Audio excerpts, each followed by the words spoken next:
Bonjour à tous, c'est Alexandre. Alors on est reparti sur une étude de livre qui s'appelle Contes spirituels et qui a été écrit en fait post-mortem par Humberto de Campos, qui était en fait un auteur de son vivant et qui est passé par la plume de Chico Xavier, donc un très célèbre médium brésilien. Alors ensuite on nous explique en quoi la souffrance peut nous aider à évoluer spirituellement. Alors la souffrance et la perte, eh bien ça nous permet de gagner en humilité et ça attire aussi la compassion sur nous. Donc en fait, ce sont des points qui vont nous faire maturer et nous faire nous rapprocher de qui on est vraiment, c'est-à-dire vraiment de choses plus lumineuses, on va dire. Parce que ça nous dépouille un petit peu de ce qui est matériel pour qu'on revienne un peu plus à quelque chose de plus spirituel, plus lumineux. C'est ce qu'on retrouve un peu dans les pays en difficulté ou qui sont dans la misère, la pauvreté. Souvent, ce sont des êtres qui sont souriants, heureux, et qui sont dans la gratitude d'avoir le peu qu'ils ont. Alors que souvent, les gens qui sont dans la matérialité, ils en ont jamais assez, ils sont jamais heureux, et ils sont tout le temps en train de travailler dans des métiers qui ne leur conviennent pas forcément pour en gagner toujours plus, alors que ça les satisfait jamais vraiment, parce ils sont où on est dans une société de consommation. Et bon, il n'y a pas que ça comme facteur, il y a aussi le fait qu'il y a de la pollution derrière, d'avoir beaucoup, la pollution qui se retrouve dans l'eau qu'on va boire, dans la nourriture qu'on va manger. Ce sont que des choses qui sont dans des vibrations basses, et c'est pas notre collègue à côté de nous qui va pouvoir nous aider parce qu'il est dans la même matérialité. Donc souvent en fait on reste dans des vibrations qui sont très basses, on n'est pas forcément heureux de notre vie, tout simplement parce qu'on n'est pas assez proche de ce qu'on est vraiment en fait, de notre lumière, je sais pas comment on peut l'appeler, mais en fait de nos propres énergies, mais qui sont plus spirituelles. Alors certaines personnes cherchent à vouloir aider la lumière. Eh bien, on nous explique que ici c'est très simple, en fait il suffit d'aider ceux qui en ont besoin autour de vous, ou ça peut être aussi dans des pays pauvres, le fait de tendre la main à son prochain, c'est comme ça qu'on va servir la lumière et rayonner notre lumière. Donc chacun à son niveau a la possibilité de le faire. C'est-à-dire qu'on n'est pas obligé de donner de l'argent à ceux qui n'en ont pas. Ça peut être un sourire, ça peut être de la bienveillance, ça peut être de la compassion, le fait de parler avec quelqu'un tout simplement. Ça peut être aussi de lui donner un coup de main si vous êtes en capacité physique d'aider quelqu'un. Voilà, il y a plusieurs façons d'aider quelqu'un. Donc si vous voyez quelqu'un qui est en détresse ou qui a une certaine forme de besoin, ça peut être une personne âgée ou autre, hein, eh bien tendez-lui la main, proposez-lui de l'aider, bien sûr, il ne faut pas imposer non plus, mais en le faisant, vous allez aider ce qu'on appelle la lumière. Alors ensuite, on nous explique qu'on est sur Terre pour aussi expérimenter et créer et aller au bout de ses idées. Parce qu'en fait, les idées, c'est très bien, mais si on n'a pas le courage de les réaliser, ça va rester des idées. Et ça n'avancera pas plus que ça. Donc il faut avoir une certaine forme de courage pour passer ce cap et concrétiser ses idées et ses projets. Alors ensuite, ça va un petit peu dans la continuité de l'enseignement précédent, où en fait on nous explique que c'est bien de vouloir donner du matériel, ça peut être des finances aussi, hein, à quelqu'un qui en a à nos yeux besoin, mais la personne en question n'a pas forcément besoin de ça, besoin que de ça. Il y a des personnes qui ont besoin plutôt qu'on les aide avec notre cœur, avec la bienveillance, de la compassion, ça peut être du pardon aussi, hein, mais en tout cas elles ont besoin parfois d'une certaine forme d'amour. Donc les, par exemple je prends des SDF, mais souvent en fait on va effectivement leur donner quelques pièces, ça va les aider d'une certaine manière on va dire, mais en fait c'est parfois des personnes qui ne s'aiment pas elles-mêmes et qui n'ont pas forcément une forme d'amour. Elles se sentent rejetées un peu par la société, rejetées par les gens, alors qu'en fait, ce qu'elles auraient vraiment besoin, ce serait qu'on s'intéresse un minimum à elles, qu'on leur donne un peu de la compassion, un peu de notre temps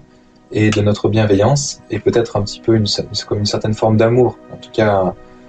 ça va un petit peu avec la compassion, hein. Mais des fois, c'est pas juste une aide matérielle que la personne a besoin. Alors ensuite, on nous explique que le fait de servir la lumière, ce n'est pas du tout pour sa propre gloire ou je ne sais trop quoi. En fait, les êtres qui servent la lumière, qui aident leur prochain, c'est vraiment pour être comme un petit serviteur parmi tant d'autres au service des autres. Et c'est pour ça qu'en fait, quand on le fait, ce sont enfin, les gens qui veulent vraiment incarner cette lumière, eh bien, il faut le faire dans une certaine humilité, dans une humilité qui est d'ailleurs assez importante, et ne pas chercher voilà, tout ce qui est forme de gloire ou d'honneur, parce que ça, c'est aller plus vers l'ego, on va dire, et des jeux de hiérarchie, de pouvoir, etc. Donc ça va un peu à l'encontre, on va dire, de la lumière, qui, elle, est là pour aider, simplement, et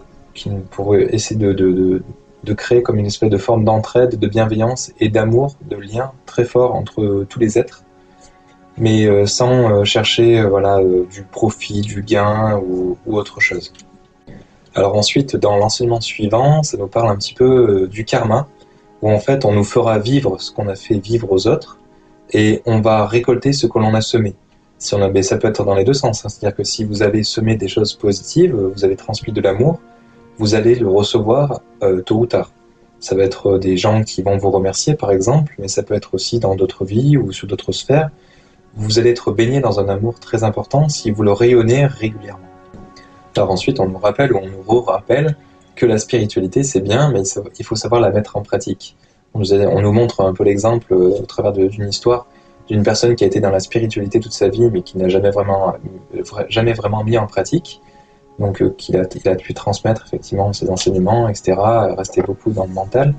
mais finalement il n'a jamais vraiment transmis d'amour ou tendu la main à son prochain. Ça fait penser un petit peu à un message, alors, je ne vais pas dire que j'en suis certain à 100%, mais quand j'ai essayé de me connecter aux énergies de Jésus,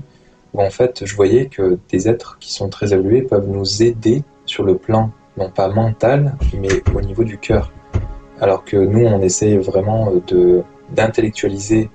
et de mentaliser tout le côté enseignement spirituel, alors que sur tout ce qui est au niveau du cœur, en fait, c'est vraiment la mise en pratique par l'amour, vraiment par quelque chose qui est beaucoup plus profond, qui est vraiment en nous, et qui nous permet de rayonner notre propre lumière. Donc en fait, c'est des étapes un peu successives, où en fait on mentalise, et après ça peut nous prendre, je sais pas combien de vies, quand on commence à arriver dans le spirituel, ou ça peut être très rapide aussi, hein, ça dépend bien sûr de notre évolution, mais à un moment donné, on va avoir vraiment envie d'expérimenter et de tendre la main à notre prochain, et on va se rendre compte à quel point ça nous fait du bien,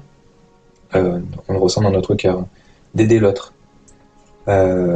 Ceux qui ont été pompiers, parce que j'ai cet exemple qui vient en tête parce que je l'ai été pendant longtemps, en fait, le fait d'aider son prochain, on n'attend même pas un sourire, rien du tout de l'autre, mais le fait de s'être dit qu'on a passé du temps pour l'autre, qu'on a fait ce qu'on a pu pour notre prochain, qu'on l'a aidé, qu'on a essayé modestement de l'aider du mieux qu'on peut, quelque part, ça nous fait du bien de se dire que voilà, on n'a pas perdu notre temps aussi, on est utile à l'autre, à notre prochain. C'est quelque chose aussi qui nous aide au niveau de l'amour-propre. Alors ensuite, on nous explique d'avoir une vision un petit peu plus haute au niveau spirituel, dans d'autres mondes, qu'on apprend plus, et c'est la raison pour laquelle on vient s'incarner sur Terre, et on s'épanouit dans la difficulté. C'est là où c'est un petit peu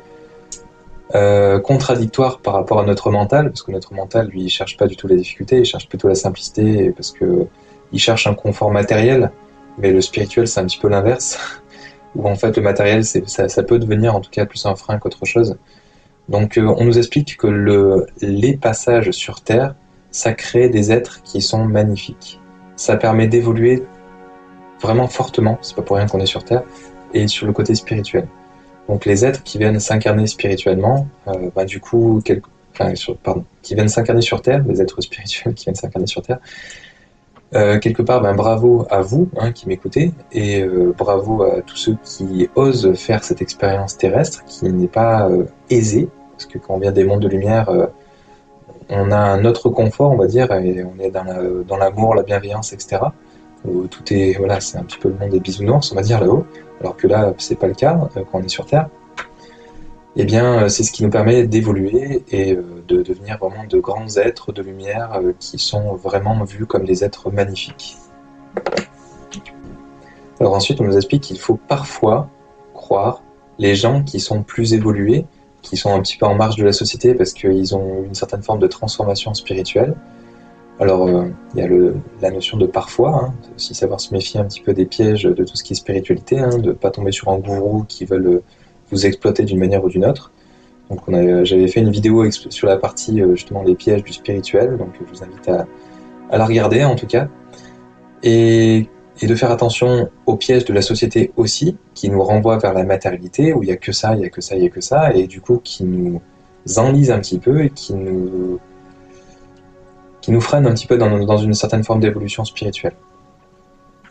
Donc merci en tout cas de nous avoir suivis, merci de nous laisser un pouce bleu si vous avez apprécié ce contenu, de vous abonner si vous voulez être informé de nos prochaines vidéos, et éventuellement de nous laisser un commentaire si vous voulez peut-être d'autres textes, d'autres lectures que vous connaissez, ou d'autres partages, et éventuellement compléter ce que j'ai pu partager comme information dans les commentaires. Merci à tous, à bientôt, au revoir.